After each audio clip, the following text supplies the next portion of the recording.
Neon Genesis Evangelion.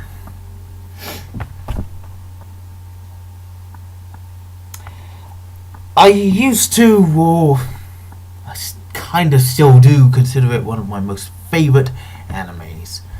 Not as much as it used to be, but still, I think of it pretty highly. And there's no denying that it is a modern work of art. Exquisitely done. And it is because it is so well made that I cannot bring myself to watch it. I mean, I can watch the movies, I can watch the rebuilds, such as, where the fuck is it?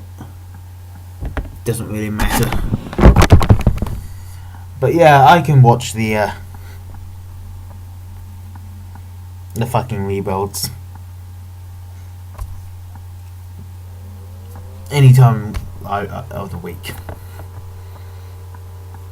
because they're just not as depressing. When I pick up this,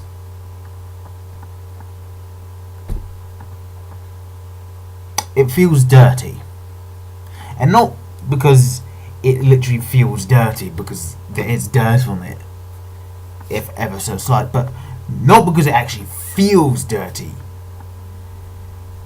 but because it feels dirty. It's dirty.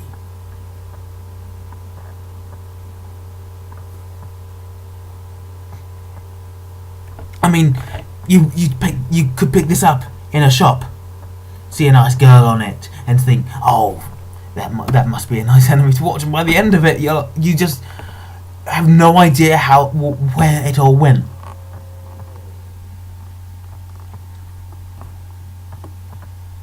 That you were sort of tricked into watching something so mind-wrenching simply because there's a couple of girls on it.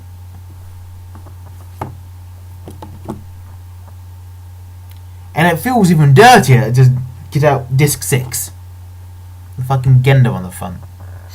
This is the Platinum Edition, by the way, if you hadn't already guessed. But the director's cut episode, director's cut of episode 21, 22, 23, and 24.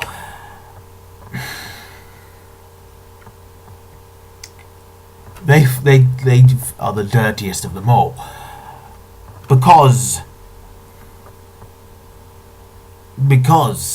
for obvious reasons.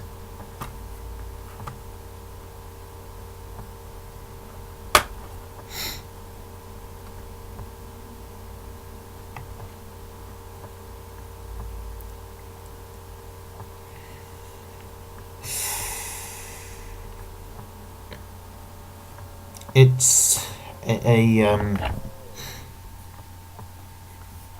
it's a dilemma. I suppose, in that I love this show. I love it. It's spectacular, but at the same time I hate it.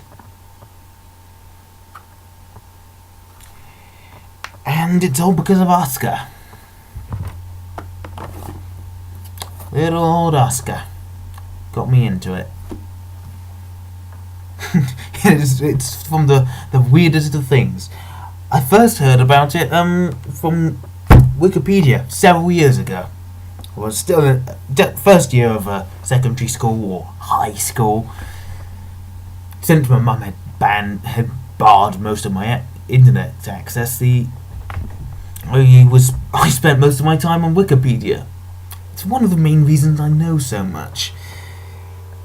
And it was on Wikipedia that I found out about the two cancelled Iowa-class battleships, Illinois and Kentucky.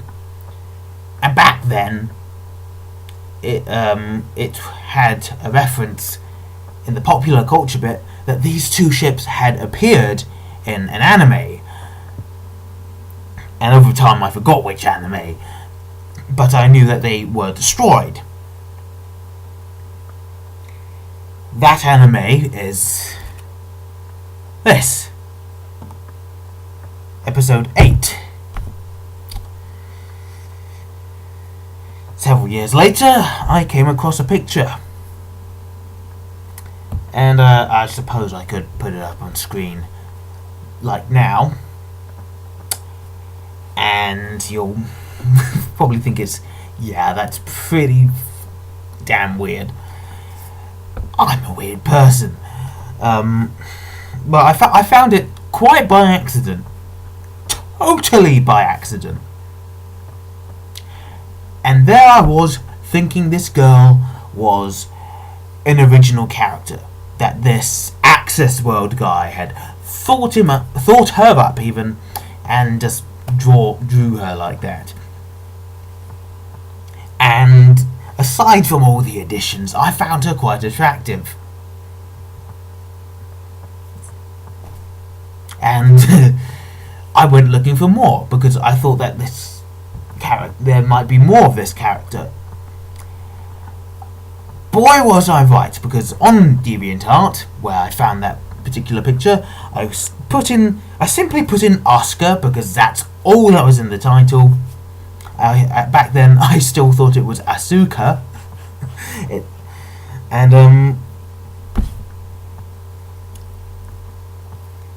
Lo and behold, there were hundreds of pictures of this girl, and I instantly knew she was no original character. She was big, and she didn't have any of the additions. No, she looked like that, properly, like a proper human. And yeah, it took a little while, but eventually I found out about Evangelion because of that, and I came to Evangelion for her. She's my favourite character.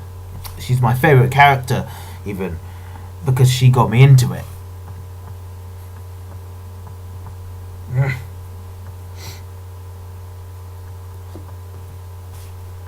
So it was extremely hard watching her fall into a state of depression so deep that she just wanted to cut herself out of the world, quite literally.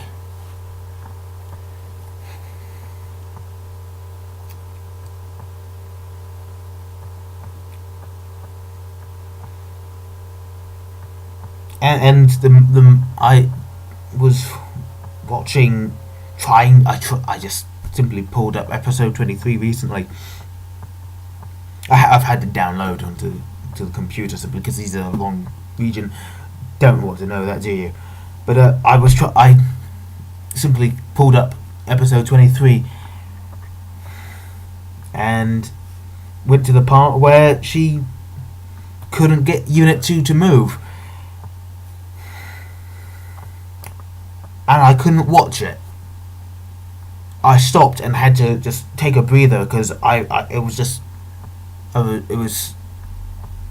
threatening to make me break down. I didn't want to break down. I wanted to just do something else. And here I was in the middle of the library, and I was threatening. My eyes were threatening to break loose in tears, and I was having to stifle all these sobs.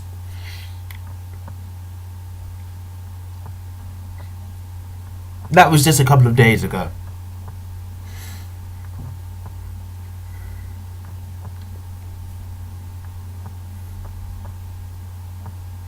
It was extremely hard to watch Asuka fall. So, yeah, she got me into it. But in a way, she's forced me out of it. I cannot watch, I don't think, any of the episodes anymore. Because I don't want to watch her fall.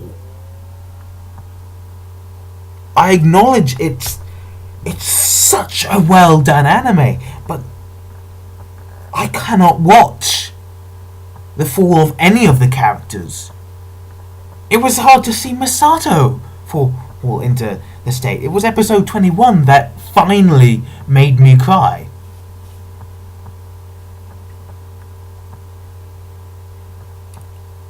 I just remember sitting there, middle of the night, in my room, sitting on the bed, just barely able to stay silent. Because it was just so depressing, and I'm actually tearing up right now. And if it makes you cry, you know it's good. Oh god, I'm gonna fucking break down or something, aren't I? Oh, I just don't want to think about it.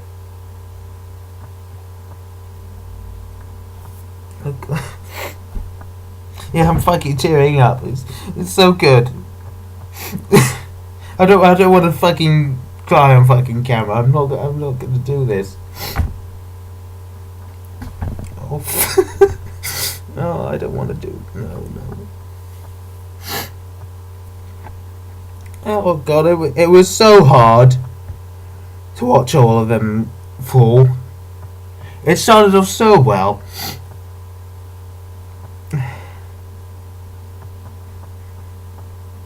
It's just I can't say it enough. It's so well done. It's a testament. It's 20 years old, and I just had to say, Hideki Anno, I know what it feels like to be in depression. and he just turned that depression into an art form.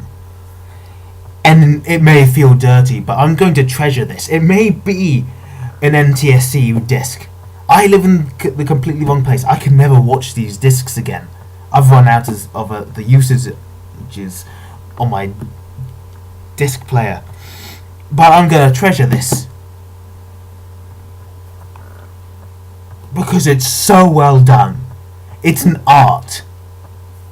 And it's 20 years old now. Almost. Give or take a few months from now. And I just have to applaud Hideki Anno for turning something, for turning depression into a form of art, to the point where it literally makes me, who I consider to be somewhat manly, to cry.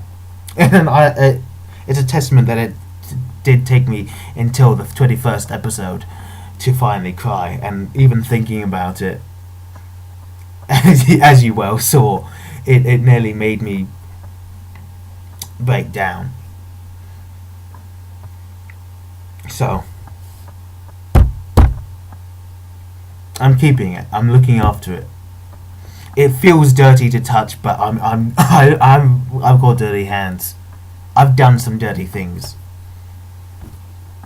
It feels at home here.